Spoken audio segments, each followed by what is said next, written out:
Vamos nos colocar na presença do Deus Unitrino. Em nome do Pai e do Filho e do Espírito Santo. Amém. Nós te louvamos, ó Deus Pai, pelo teu amor, pela tua bondade, pela tua presença constante em nossas vidas. Nós te louvamos, ó Pai, pelos projetos e planos que tu tens para nós. Muitas vezes nem compreendemos, mas tomamos posse, acreditamos. Nós te louvamos, ó Pai, por acreditar em nós e por esperar em cada um de nós, por ter a certeza que vamos viver o teu querer e a tua vontade. E por isso nós pedimos toda a força do Espírito Santo para vivermos o teu querer e a tua vontade. Muitas vezes, na nossa caminhada, ó Pai, nós queremos ir pelos nossos caminhos. Nós nos deixamos ser conduzidos pela nossa vontade, pelos nossos sentimentos. Muitas vezes, ó Pai, na nossa caminhada nos deixamos levar pelas nossas dores, nos conduzir pelas nossas dores, pelas nossas tristezas, pelos nossos traumas. Muitas vezes, ó Pai, são justamente esses sentimentos que nos movimentam. Mágoa, raiva, ódio, tristeza, vingança, ciúmes, perseguição, comportamentos de injustiça, querermos mais, arrancar mais do outro em relação àquilo que nós damos. Muitas vezes são sim, ó Pai, os frutos da carne que nos conduzem. Por isso, neste momento, nós estamos aqui para pedir a graça da conversão, para que teus planos e projetos se concretizem na minha vida. Eu preciso me converter. Dai-me, Senhor Jesus, consciência de tudo aquilo que eu falo, de tudo aquilo que eu faço, de tudo aquilo que eu sinto.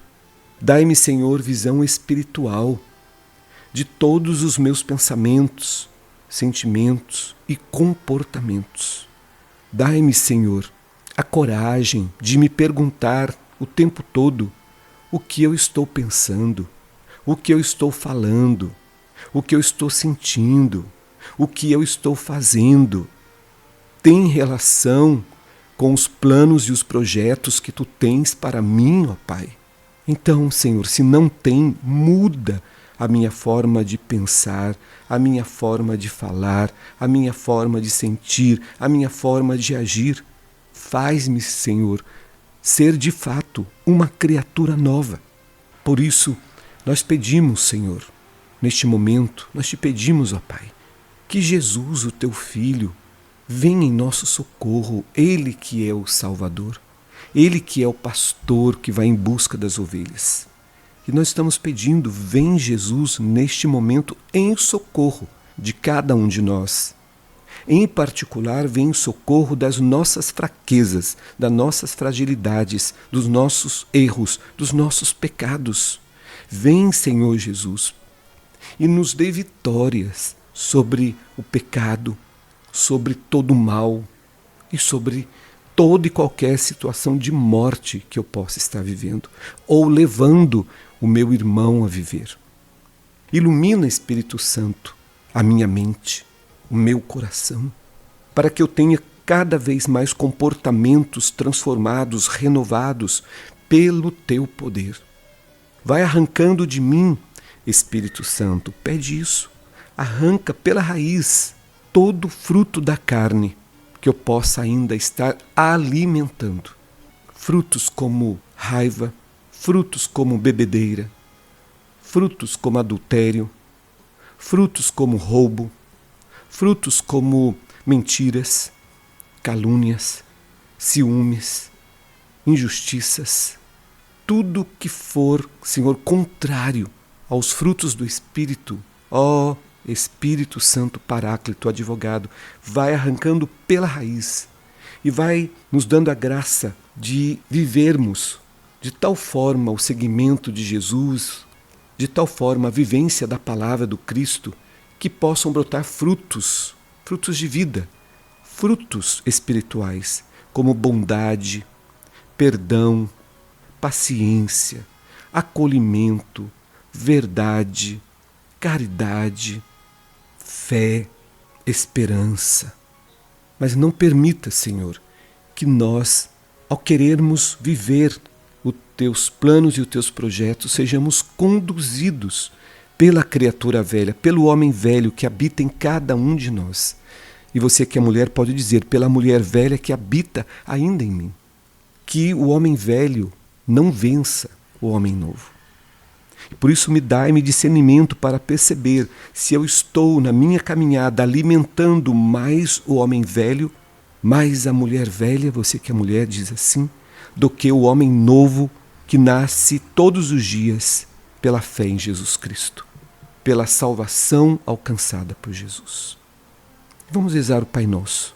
Hoje vamos rezar o Pai Nosso pela nossa conversão, para que sejamos cada vez mais íntimos de Jesus, para que sejamos verdadeiramente cristãos, para que tenhamos a coragem de olhar no espelho e falar: eu não estou vivendo e eu não sou ainda o cristão que eu deveria ser. Os meus pensamentos, os meus sentimentos, os meus comportamentos ainda não são comportamentos, pensamentos, sentimentos de um verdadeiro cristão. Por isso, nós vamos rezar o Pai Nosso pedindo mudança, conversão. E que isso se traduza na nossa vida. É isso que nós vamos pedir no Pai Nosso.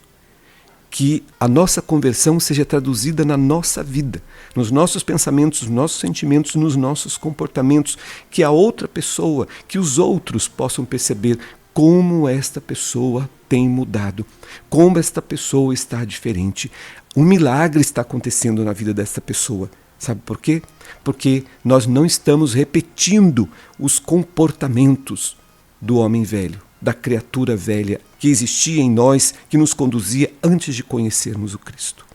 Rezemos. Pai nosso que estais nos céus, santificado seja o vosso nome. Venha a nós o vosso reino. Seja feita a vossa vontade, assim na terra como no céu. O pão nosso de cada dia nos dai hoje. Perdoai as nossas ofensas, assim como nós perdoamos a quem nos tem ofendido. E não nos deixeis cair em tentação, mas livrai-nos do mal. Amém. E agora nós vamos aclamar o Evangelho de Jesus Cristo. A palavra do Senhor tem sentido e eu vou ouvir a palavra do Senhor. Hoje nós vamos meditar o Evangelho de João, capítulo 20, versículos de 2 a 8. O Senhor esteja conosco e Ele está no meio de nós. Proclamação do Evangelho de Jesus Cristo narrado segundo João. Glória a vós, Senhor. No primeiro dia da semana, Maria Madalena saiu correndo e foi encontrar Simão Pedro e o outro discípulo, aquele que Jesus amava, e lhes disse: tiraram o Senhor do túmulo e não sabemos onde o colocaram. Saíram então Pedro e o outro discípulo e foram ao túmulo. Os dois corriam juntos, mas o outro discípulo correu mais depressa que Pedro e chegou primeiro ao túmulo. Olhando para dentro, viu as faixas de linho no chão, mas não entrou. Chegou também Simão Pedro, que vinha correndo atrás, e entrou no túmulo. Viu as faixas de linho deitadas no chão e o pano que tinha estado sobre a cabeça de Jesus, não posto com as faixas, mas enrolado num lugar à parte. Então entrou também o outro discípulo, que tinha chegado primeiro ao túmulo. Ele viu e acreditou. Esta é para nós palavra da salvação. Glória a vós, Senhor. Hoje a Igreja nos faz lembrar de São João, apóstolo, porque ele foi apóstolo, escolhido por Jesus. Jesus o viu e disse: vem e segue-me, e ele deixa tudo e passa a seguir Jesus. E João, que também é evangelista, ele é aquele que escreveu o Evangelho de João, este Evangelho que nós estamos lendo agora, e também escreveu o Apocalipse de São João, a última carta, inclusive escreveu quando estava preso na ilha de Patmos. Então hoje a Igreja nos faz lembrar deste apóstolo. E A João, evangelista, nós devemos agradecer a forma como ele fala de Jesus, ele escreve sobre Jesus. João é aquele que vai falar de Jesus de uma forma mais íntima. Ele traz a intimidade de Jesus nos seus escritos, no seu evangelho. Ele tem esta preocupação. Ao falar sobre Jesus, ele fala de Jesus de uma forma tão profunda. No escrever sobre Jesus desta forma tão profunda, ele tem a preocupação, o desejo de manifestar o Filho de Deus feito homem. É no Evangelho de João, no capítulo 1, que diz: "E o Verbo de Deus se fez carne e habitou entre nós." Então nós vamos ver nos escritos de João esta preocupação de mostrar um Jesus mais íntimo, mas também de manifestar que Jesus é Filho de Deus feito homem. Vamos ler o Evangelho. Nós estamos falando aqui do primeiro dia da semana. O Evangelho fala isso, João 20, de 2 a 8. Aqui nós estamos no domingo, madrugada de domingo. Personagens deste Evangelho: Maria Madalena, Pedro e João. Maria Madalena, aquela que lavou os pés de Jesus com suas lágrimas e secou com os seus cabelos. É a mulher que foi perdoada por Jesus, transformada por Jesus, pelo olhar de Jesus. E é o que também deve acontecer conosco. Nós nos colocamos diante de Jesus e quando o olhar de Jesus nos toca, revelando-nos tudo que estamos vivendo e que não está de acordo com o seu querer e sua vontade, a gente se dobra e pede perdão. Maria Madalena é aquela que foi perdoada pelo Senhor Jesus. Portanto, salva pelo Senhor Jesus da vida que ela vivia. Ela foi ao túmulo de madrugada. Só que quando ela chega no túmulo, ela sai correndo porque ela encontrou o túmulo vazio. Ela não entendeu naquele primeiro momento. Ela acha que o corpo de Jesus teria sido levado por alguém, roubado por alguém. Ela é a primeira a testemunhar o túmulo vazio. Testemunhar o túmulo vazio significa testemunhar que aquele que ali estava sepultado não está mais presente. Portanto, se não está mais presente, ressuscitou. Ela não entendeu num primeiro momento isto, mas ela sai correndo e vai falar. E foi ao encontro de Simão Pedro e dos outros discípulos, com certeza. E quando ela dá essa notícia, Pedro e João, como é que nós sabemos que é João? Porque aqui no Evangelho, no versículo 2 diz: ela foi encontrar Simão Pedro e o outro discípulo, aquele que Jesus amava. Interessante esse destaque. Jesus amava João. Parece que ele amava mais. Mas aqui está dizendo, aquele que Jesus amava. Por quê? Esta preocupação que se tem de mostrar um Jesus mais íntimo. E aí ela vai dizer para esses dois discípulos: tiraram o Senhor do túmulo. Alguém tirou o Senhor do túmulo. E não sabemos onde o colocaram. Esta é a notícia que ela foi dar. Na mesma hora, saíram Pedro e João e foram ao túmulo. Os dois corriam muito.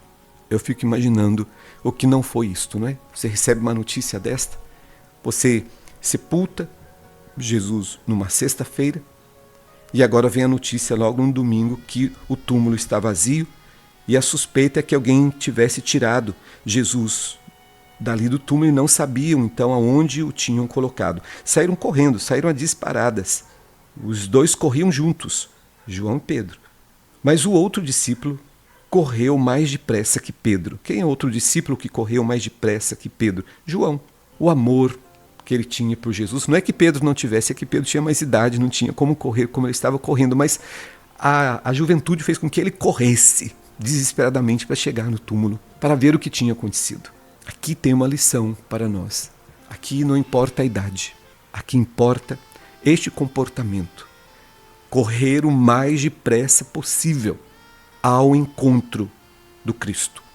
Foi isso que João fez. Ele correu o mais depressa que pôde, porque ele queria ver o que tinha acontecido. Na verdade, é essa a ideia. Quando se trata do Cristo, quando se trata do encontro com Cristo, vamos correr, porque o tempo é breve.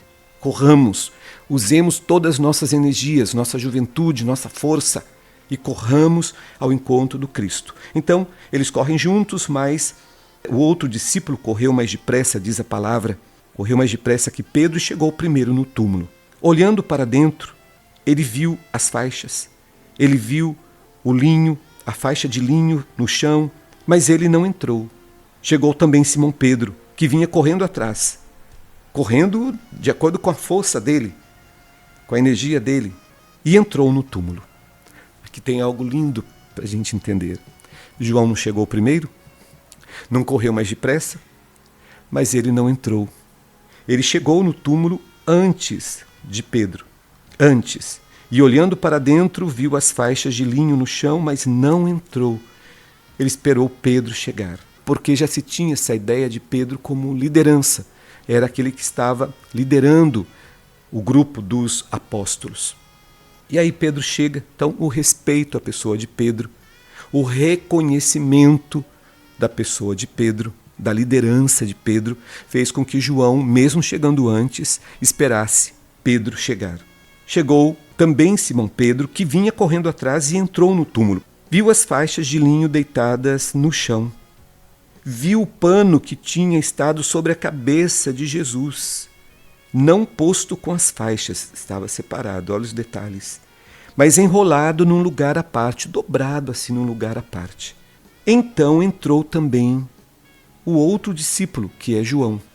Olha a afirmação. Aqui diz que Pedro entrou, Pedro viu, como João também tinha visto, né? Pedro entra e vê as faixas de linho deitadas no chão, Pedro entra e vê o pano que tinha estado sobre a cabeça de Jesus ali dobrada, não com as faixas, mas enrolado num lugar à parte. É o que fala de Pedro. E aí entrou também o outro discípulo, que é João, que tinha chegado primeiro ao túmulo. E olha como termina o evangelho. Ele viu a mesma coisa que Pedro viu, mas ele acreditou. Naquele momento ali, Pedro ainda está confuso, como Madalena ficou. Madalena não entendeu a mensagem do túmulo vazio, porque Jesus deu uma mensagem, deixando o túmulo vazio. Se ela tivesse lembrado dos inúmeros discursos de Jesus, das inúmeras pregações, ensinamentos de Jesus, ela deveria ter lembrado que eu serei entregue às autoridades, serei julgado, condenado, morto, mas no terceiro dia eu vou ressuscitar. Nesta hora não passou nada. Essas imagens, ou seja, essas lembranças dos ensinamentos de Jesus não vieram à mente de Madalena e não vieram à mente também de Pedro. João viu e acreditou. Ele acreditou porque ele lembrou, com certeza, das promessas de Jesus. E eu ressuscitarei no terceiro dia. Ele acredita que Jesus está vivo. Esta é a diferença. Isto faz toda a diferença. Veja, o que vamos guardar para nós com este evangelho? Primeiro, tudo que for a respeito de Deus, das coisas de Deus, tenhamos pressa. Corramos. Vou correndo para Deus. Tem uma canção do Grupo Logos que fala: vou correndo para Deus. Será que eu tenho esta pressa? Será que você tem esta pressa de ir correndo para Deus? Está passando por uma situação difícil, vou correndo para Deus. Às vezes nós corremos mais para as pessoas do que para Deus. Estou passando por um sofrimento, vou correndo para Deus. Estou passando por uma decepção, vou correndo para Deus. Estou também vivendo um momento de alegria, de paz, de felicidade, de vitória, vou correndo para Deus. Ou seja, este é o comportamento de quem crê. Corre para Deus. Corre para Deus para pedir a graça, corre para Deus para interceder, corre para Deus também para louvar e agradecer bênçãos e graças recebidas. A nossa direção é Deus. É o comportamento aqui de João e de Pedro. Vamos correndo, é para Deus. O Evangelho nos convida a anunciar. Precisamos anunciar Jesus. Precisamos anunciar que o túmulo está vazio. Jesus está vivo e ressuscitado. São Paulo diz, se Jesus não tivesse ressuscitado, vã seria a nossa fé. Não teria sentido acreditar num Deus morto. Nosso Deus está vivo, nosso Deus venceu a morte. Este é o sentido do túmulo vazio. E nós precisamos anunciar que aquele que foi sepultado, que morreu na cruz e foi sepultado por causa dos nossos pecados, não permaneceu na morte, está vivo, ressuscitado, o túmulo está vazio. Terceiro ensinamento: fazer leitura dos sinais e acreditar. Precisamos aprender a perceber os sinais. E o Espírito Santo quer nos inspirar. Aqui, Pedro viu as mesmas coisas que João, mas não diz que ele acreditou. João viu as mesmas coisas que Pedro viu, mas diz aqui, ele viu e acreditou.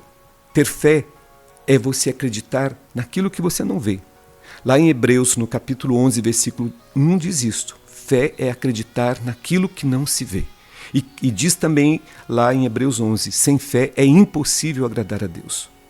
Nem tudo que a gente vê em relação ao mundo espiritual, ou não vê, não é? Porque nós estamos falando também de mundo espiritual, a gente precisa entender, nós precisamos acreditar. João nos ensina isto, a acreditar. E a gente acredita quando a gente vai lembrando dos ensinamentos do Cristo. A nossa fé vai aumentando quando a gente vai falando: Jesus já tinha falado sobre isso, Jesus já tinha ensinado sobre isso, Jesus já tinha profetizado sobre isso, Jesus já tinha feito alertas sobre isto. Então a gente volta à palavra, volta aos ensinamentos de Jesus para entender o que estamos vivendo. Então veja, ele não viu Jesus ressuscitado, porque Jesus não estava ali naquele momento. Ele vê os sinais. Ele entende que aqueles panos que estão ali, inclusive o que está dobradinho, arrumadinho ali à parte, é um sinal de que algo milagroso, algo que está acima do natural tinha acontecido. E ele então acredita que Jesus está vivo, está ressuscitado. Hoje, nós somos convidados a fazer essa experiência, acreditar: Jesus está vivo. Tem sinais ao meu redor que o meu Deus está vivo, ressuscitado e está comigo e está presente. É uma experiência de fé, treinar a fé. E aí que entra novamente o início da nossa oração. Se eu creio que Jesus está vivo e ressuscitado e está presente, eu não posso ter comportamentos de quem não conheceu Jesus. A vitória de Jesus sobre a morte, que vence os meus pecados, que vence a morte para a qual eu estava destinado e vence a força do inimigo na minha vida, toda essa vitória de Jesus sobre a minha vida é para que eu tenha uma vida nova. Se eu vou fazer a experiência pela fé de que Jesus está ressuscitado o tempo todo ao meu lado, como ele prometeu, e eu estarei convosco todos os dias até o fim dos tempos, me provoca a viver também como homem novo, como criatura nova, você mulher, como mulher nova. Esse é o convite também deste Evangelho. Vamos agradecer a Deus pelo entendimento desta palavra. Nós te louvamos, Senhor Jesus, primeiro pela tua vitória sobre a cruz. Te louvamos porque tuas promessas se concretizam. Tu prometeste que no terceiro dia ressuscitaria e assim tu o fizeste. E nós te louvamos, te bendizemos e tomamos posse da tua ressurreição, que traz vida, traz comunhão, traz vitória sobre a morte, sobre o mal, para todos nós. Obrigado, Jesus. Dai-nos a graça, Jesus, de em qualquer situação corrermos para Ti, de nos apoiarmos em Ti, de buscarmos em Ti direção, força, sabedoria, esperança. Mas também dai-nos a graça de corrermos para Ti, para louvar, glorificar, bendizer todo o amor, todo o zelo, todo o cuidado que Tu tens para conosco. Te pedimos também a graça de acreditar. Aumenta a nossa fé. Que possamos ficar atentos aos sinais que todos os dias, com certeza, Tu nos dás e que muitas vezes não percebemos. Nos faz, Senhor, ficar atentos, que o Teu Espírito nos dê visão espiritual, discernimento, diante de toda e qualquer situação, para que percebamos: aqui o Senhor está, aqui o ressuscitado está presente. E assim possamos proclamar a nossa fé. Eu sei que o Senhor está comigo. Pode ter até sofrimento, mas a gente sabe que o Senhor está, então a gente proclama: eu creio, o ressuscitado está comigo. Está difícil na caminhada, a gente proclama: eu creio, o Senhor está comigo, o ressuscitado está comigo. E nos momentos de bênçãos, de graças, então, nos dobrarmos na Tua presença, em louvor, em agradecimento, em reconhecimento de que o ressuscitado está conosco, nos favorecendo. Dai-nos a graça da vida nova. Dai-nos a graça de sermos íntimos Teu, como João foi. Dai-nos a graça de reencostarmos nossa cabeça no Teu peito, como João reencostou. Dai-nos a graça. É o que nós pedimos neste momento de oração, a graça da vida nova, da vida transformada por força da tua morte e ressurreição. Amém. Meu irmão, vamos ficando por aqui. Fique com Deus, fique em paz. Vamos fazer a experiência, não é, da vida transformada pela certeza que Jesus está conosco. Amanhã nós vamos estar de volta, se Deus quiser, e Ele há de querer. Então, até amanhã.